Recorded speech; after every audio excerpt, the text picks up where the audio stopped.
Jesus, o Rei dos Reis, passou 3 dias no inferno, mas o que é ainda mais chocante é o que ele fez enquanto estava lá. Nosso Senhor Jesus é um pregador da justiça. Ele nunca para de falar sobre seu Pai. E isso foi verdade mesmo na morte, pois Cristo também sofreu uma vez pelos pecados, o justo pelos injustos, para trazer você a Deus. Ele foi morto no corpo, mas vivificado no espírito. Depois de ser vivificado, ele foi e proclamou aos espíritos aprisionados, aqueles que foram desobedientes há muito tempo, quando Deus esperava pacientemente nos dias de Noé. Enquanto a arca estava sendo construída, nela apenas algumas pessoas, 8 ao todo, foram salvas através da água. Isso mesmo, Jesus estava vivo em espírito mesmo após sua morte e antes de sua ressurreição. Antes de aparecer aos seus apóstolos, ele estava pregando aos espíritos aprisionados. E isso tem gerado muito debate sobre se Jesus estava pregando para a humanidade que perdeu suas almas no dilúvio ou para os 39, que são os anjos caídos. Enquanto alguns acreditam que se refere à humanidade, acreditamos que Pedro mesmo nos dá uma dica mais tarde em Pedro, 2, capítulo 2, versículo 4, onde diz que Deus não poupou os anjos quando pecaram, mas os lançou ao Tártaro, os entregando a correntes de escuridão para serem guardados para o julgamento.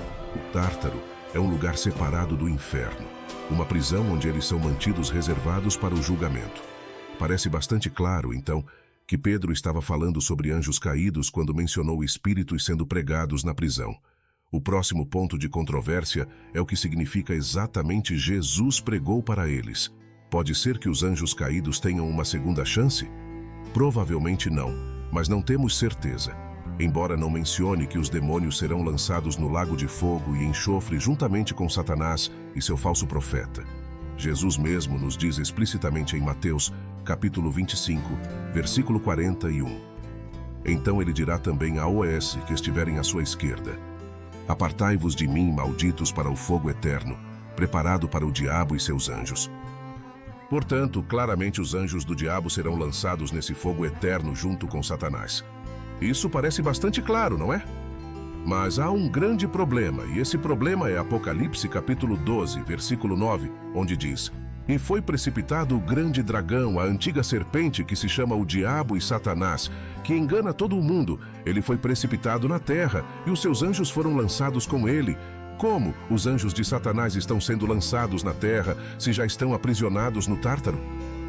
Parece que esses são 2 grupos diferentes de anjos. Não estamos dizendo que eles terão julgamentos separados. Mas, interessantemente, a Bíblia reserva esses anjos caídos para julgamento, em vez de apenas lançá-los diretamente no lago de fogo, junto com o diabo e seus anjos. Jesus pregou diretamente para aqueles anjos que estiveram aprisionados no Tártaro desde os dias de Noé. Separadamente, o que ele poderia ter dito a eles? Sem dúvida, ele teria declarado sua vitória sobre o diabo, pronunciando que o tempo está próximo para que sejam libertados e julgados. Mas que tipo de julgamento eles receberão? Satanás é lançado no abismo por 1000 anos. Poderia ser lá onde esses anjos caídos estavam passando seus dias antes de serem libertados junto com Satanás e o resto de seus anjos. É possível. Não estamos completamente certos. As palavras Tártaro e abismo são muito semelhantes entre si. Ninguém sabe exatamente qual é o julgamento dos anjos caídos, exceto Deus e Jesus.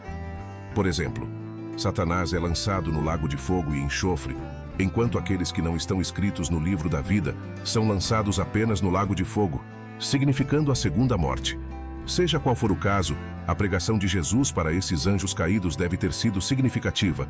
Caso contrário, Pedro não a teria registrado. A história e as conexões entre os livros são verdadeiramente intrigantes.